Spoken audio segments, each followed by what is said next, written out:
Hello and welcome to the first Dreadball upload from facecheck.co.uk. It's worth noting I'm not a particularly good Dreadball player, as will become fairly apparent quite quickly. I've only actually played twice before taking part in this tournament, but I'm never one to shirk away from a challenge, and since this is the Southeast Regionals, took place on Saturday the 8th of August at Darksphere in London, I thought I'd come along and try my luck. There were 14 players, which meant there were 4 rounds of Swiss played in order to determine the winner. But as I've only got the base set, the deluxe base set, I only had the choice of a couple of teams. I've chosen to play the Season 1 Corporation, which are human players, and I'll talk a little bit more about them in later videos. My opponent's playing Teratons, which are weird turtle-like creatures that came about in Season 3. And not a team I'd actually ever even seen before, let alone played. So we select sides. I'm the visiting player, which effectively means that I get to set up second and go second. Dale's setting up quite offensively here. His team's hit much harder than my own. Plus, as he gets first turn, he'll look to grab the ball and just keep a hold of it, if not score.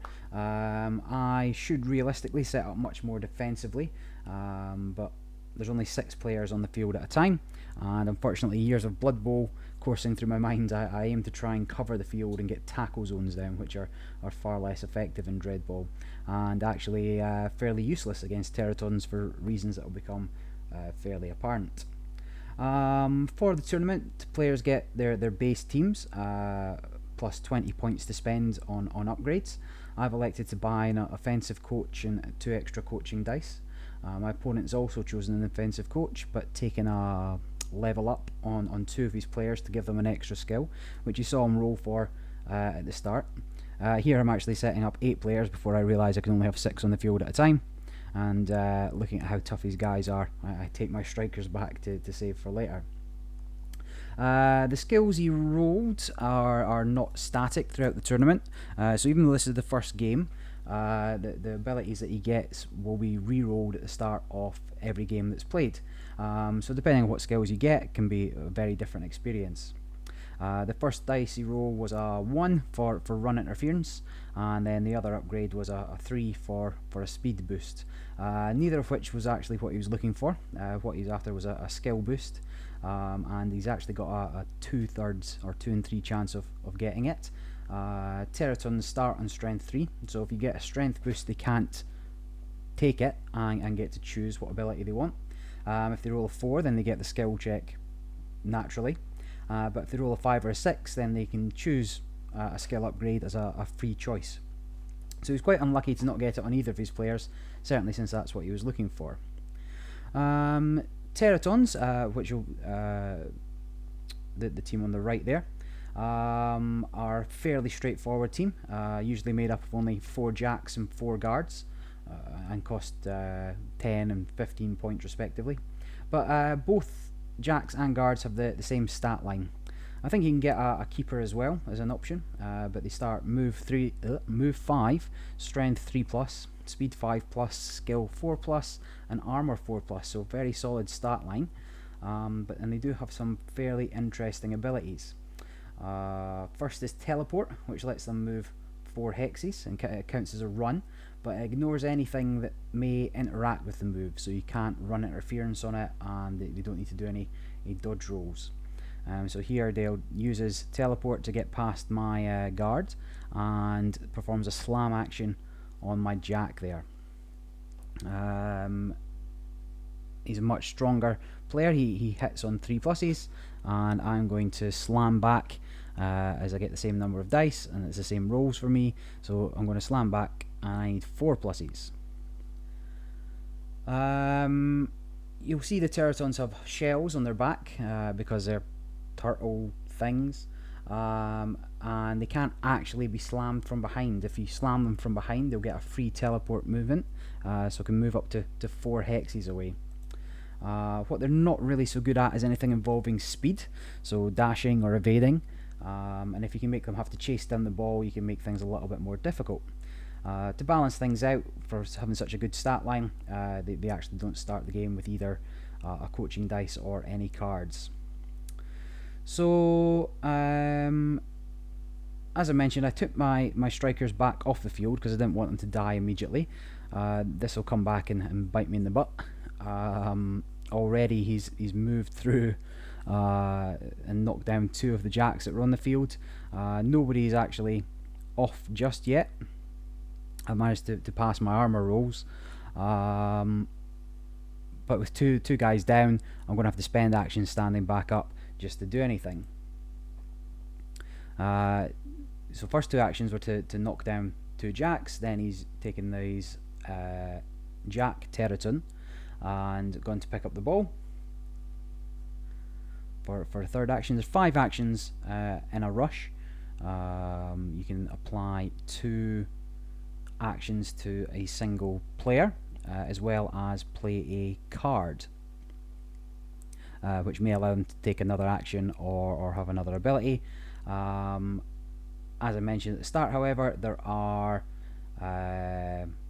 offensive coaches, and that will allow you to take a third action with a single player, which is what Dale's doing here. So he's sprinted to get into the goal zone. He's now going to take a shot with his third action, and he manages to score immediately. So the furthest away goal zone is worth 3 points from anywhere in the main hex, and if you're on the furthest away hex, it's actually worth 4 points. However, he couldn't score from the 4-point zone as my player's in the way, and the shortest distance to the goal would have to pass through me.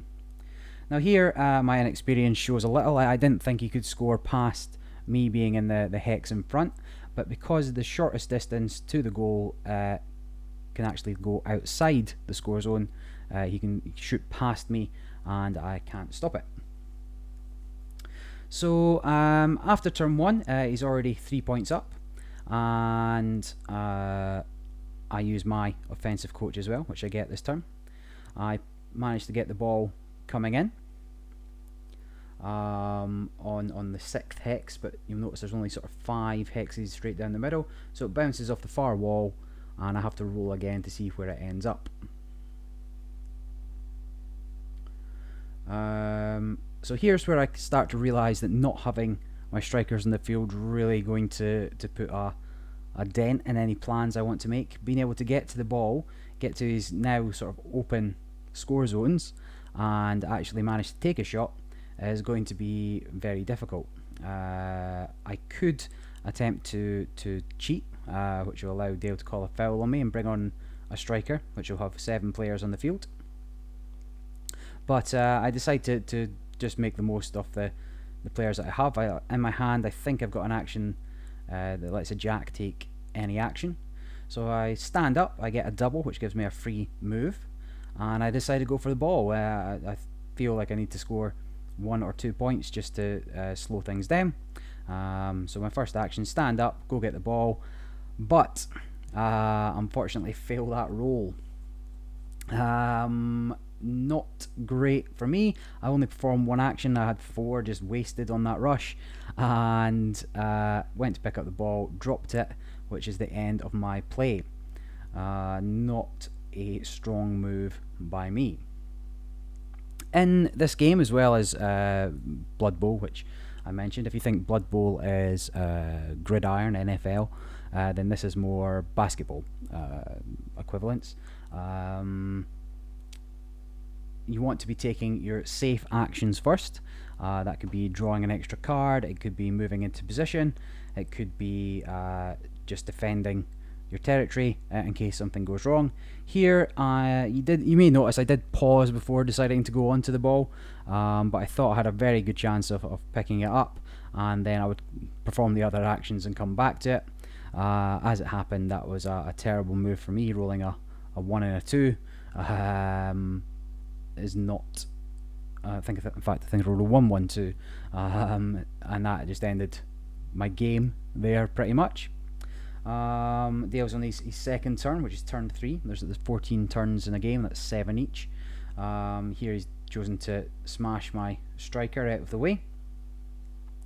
Not a lot I can do about it. I'll try and dodge, but dice fail me quite miserably, and I go down.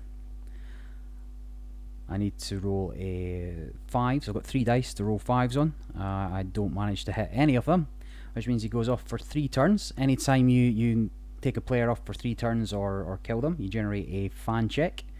The fan checks allow you to get more coaching dice, or a coaching dice if you have none. And also for tournament play, they add to your point total. So far he's started his second turn, came in, cleared the way for the big score zone. As I said, that furthest away one, it's 3 from the main area, 4 from the furthest point away. The other score zones are 1 from the main area and 2 from the furthest point away.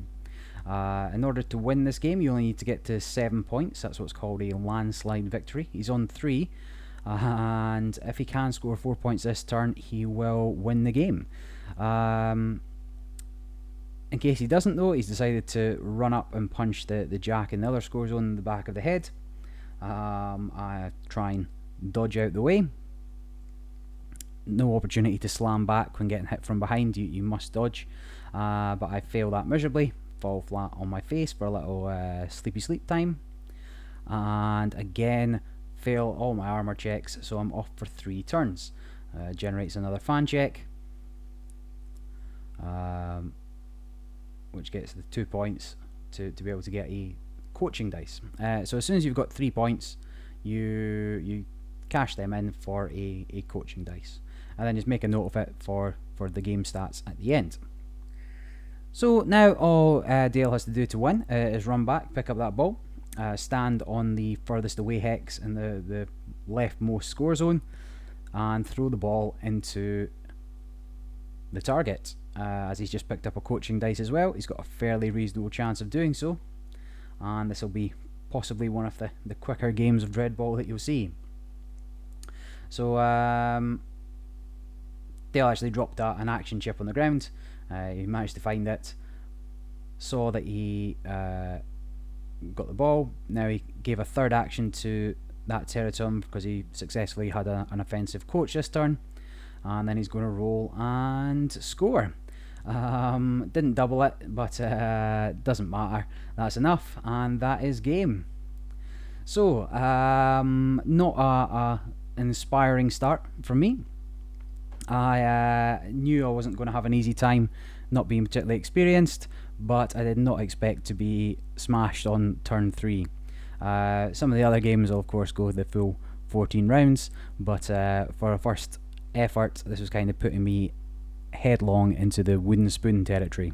We'll be having some more games coming up from the Southeast Regionals in just a few days, as I managed to do a bit more commentary on them.